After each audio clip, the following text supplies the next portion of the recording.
Pengusaha Yusuf Hamka ikut menyambut kedatangan pemimpin Katolik dunia, Paus Fransiskus. Kedua tangannya dicium katanya. Tangannya lembut, 2 kali. Tangan kanan, tangan kiri. Saya 2 kali. Saya diberi kesempatan oleh pengawal-pengawalnya. Kenapa? Mungkin topi saya mungkin hampir mirip kayak beliau kali ya. Jadi Yusuf Hamka ini sebenarnya siapa beliau? Lalu bagaimana dia bisa menggunakan nama Buya Hamka tersebut? Sekali lagi, Yusuf Hamka atau perbuatan dari beliau itu tidak mencerminkan Buya Hamka. Jangan sampai kalian menyangkut pautkan antara Yusuf Hamka dengan Buya Hamka. Karena faham dari kedua orang ini berbeda, teman-teman. A'udzubillahi minasyaitonirrajim. Bismillahirrahmanirrahim. Teman-teman, kemarin banyak yang memberikan komentar terhadap video saya yang ini, termasuk para ustadz dan sahabat-sahabat saya memberikan pertanyaan, itu Yusuf Hamka siapanya Buya Hamka? Bagaimana di belakangnya dia memiliki nama Hamka tersebut? Dan di sini seharusnya ini yang memberikan klarifikasi adalah keluarga dari Buya Hamka tersendiri, cucunya atau anaknya begitu. Tetapi kenapa di sini saya memberikan klarifikasi? Siapa saya, ya?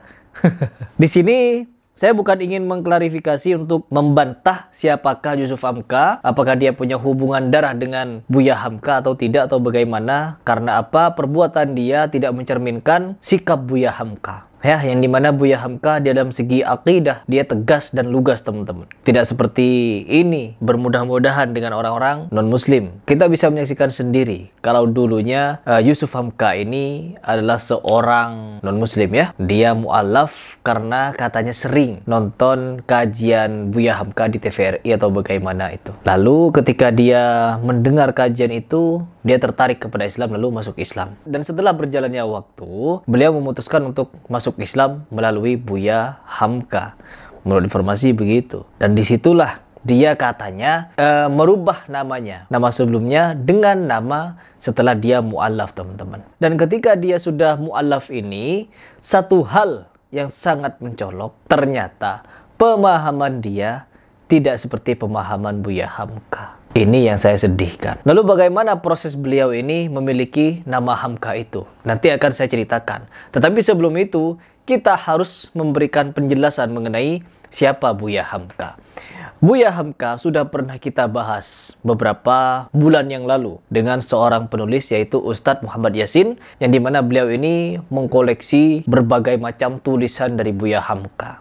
Dan dia membuat tulisan-tulisan tentang pendapat Buya Hamka mengenai Salafi, Wahabi lah begitu. Dan di situ ketika saya membedahnya juga, ketika membaca buku-bukunya yang ini, dan kalian kalau penasaran silahkan beli buku itu di komentar yang saya pin di bawah, agar kalian juga bisa mengkaji siapa Buya Hamka. Di situ jelas, teman-teman, akidah Buya Hamka, pemahaman Buya Hamka, dan bagaimana Buya Hamka membela Salafi yang banyak sekali difitnah di akhir zaman ini. Bahkan fitnah-fitnah yang ditujukan kepada Buya Hamka sudah kita patahkan, teman-teman. Siapa pelaku fitnahnya? Al-Habib Jindan. Buya Hamka termasuk dulu orang yang nggak mau maulid, nggak mau haul, nggak mau tahlilan.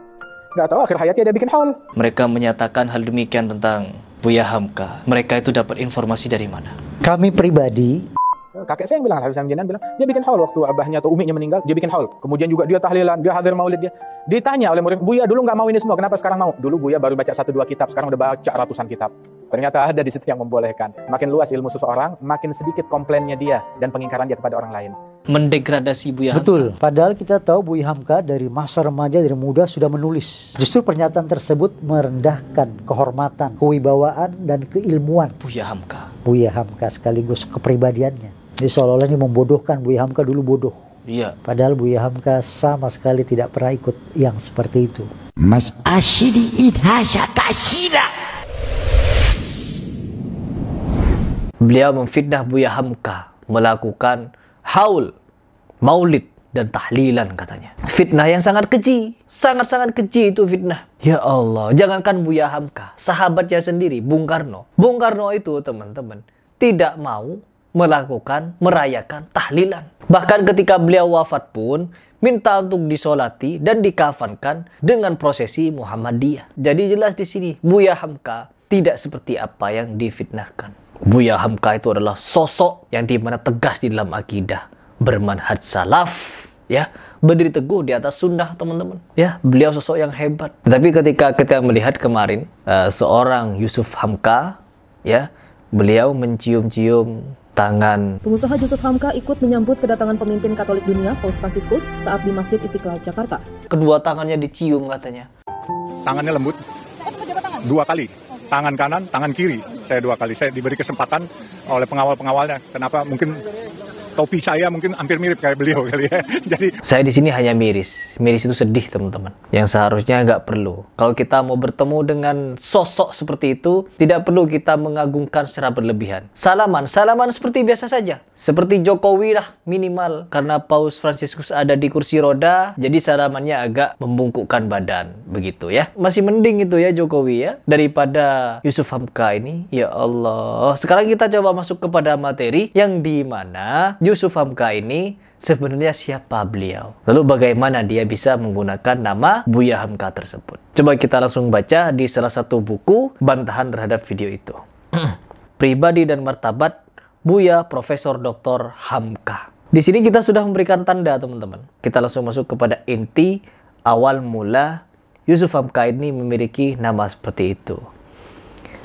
Ada di halaman 112 ya teman-teman, di buku yang tadi saya sebutkan. Ada keturunan Cina yang rupa-rupanya tertarik masuk Islam karena menggemari ceramah-ceramah ayah di televisi. Saya tidak tahu nama aslinya, tapi setelah disyahadatkan diberi nama Muhammad Yusuf. Ia tidak puas dengan nama itu, lalu memohon agar di belakang namanya ditambah Hamka. Jadi Muhammad Yusuf Hamka.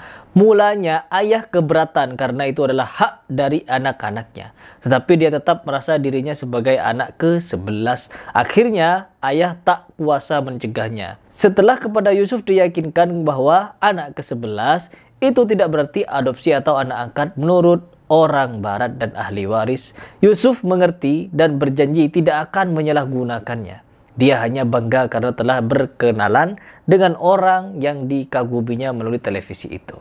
Belakangan dengan memakai nama Yusuf Hamka, pemuda ini giat berdakwah di kalangan kaumnya bersama Yunus Yahya, Faisal Tung, Budiatna, dan lain-lain tokoh keturunan Chinese yang masuk Islam. Jadi ini sejarah singkatnya bagaimana beliau menyematkan nama Hamka di belakang nama itu. Keren. Kalau perlu saya mau tepuk tangan di sini ya teman-teman. Meskipun sebenarnya Buya Hamka tidak meridoi dengan hal itu, tapi beliau masih mendiamkan. Karena Yusuf Hamka ini, dia ini ingin melakukan yang tidak mencoreng nama Buya Hamka. Tetapi dengan tindakan seperti ini jelas ini sudah mencoreng.